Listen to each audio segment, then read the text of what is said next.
rain garden that Rutgers and ANJEC worked together to build.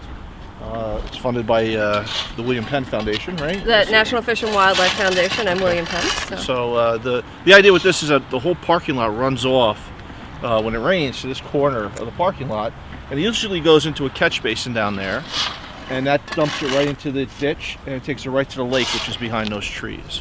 So what we're trying to do is, with this garden, we're going to put a cut here and a curb, a cut and a curb down there, and get the water into the garden, and the garden's going to filter out the pollution before it gets to the ditch and before it gets to the lake.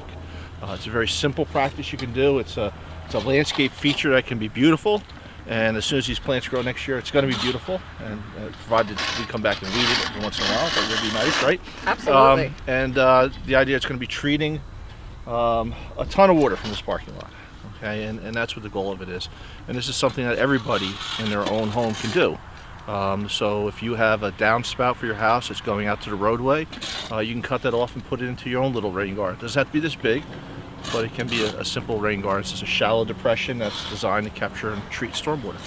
That's it. So that's a great point, Chris, because not only is it treating water and it's going to be a beautiful garden, but it can also help pollinators. And so you can help to feed birds and butterflies, which are declining populations. So you've got this great, beautiful feature. You're helping clean water. You can reduce flooding, and you can help pollinators. So yeah, and you make your house beautiful. It's great. It's an awesome project, and we hope it inspires lots of other people to do it. And we're really excited at ANJEC to be partnered with Rutgers and Pilesgrove.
Alright, so in the rain garden, there's really 3 different zones. There's the base zone, which is the lowest part of the rain garden. That part's going to get the most wet. So in that section, there's grasses, wetland grasses like soft rush, blue flag iris, which will flower in the spring, and some New England aster, also purple flowers in the late summer. And those plants are doing really the hard work of the rain garden. They're soaking up the water, and they're cleaning the pollutants that are going to come in off of the roadway. So then the next 2 zones are the sort of the midway up the slope you see around the edge, and then the top of the slope, or the berm of the rain garden. And up there we've got some taller grasses, big blue stem, which is a meadow grass. We've got the shrubs in the back that are just turning red. That's actually a red twig dogwood.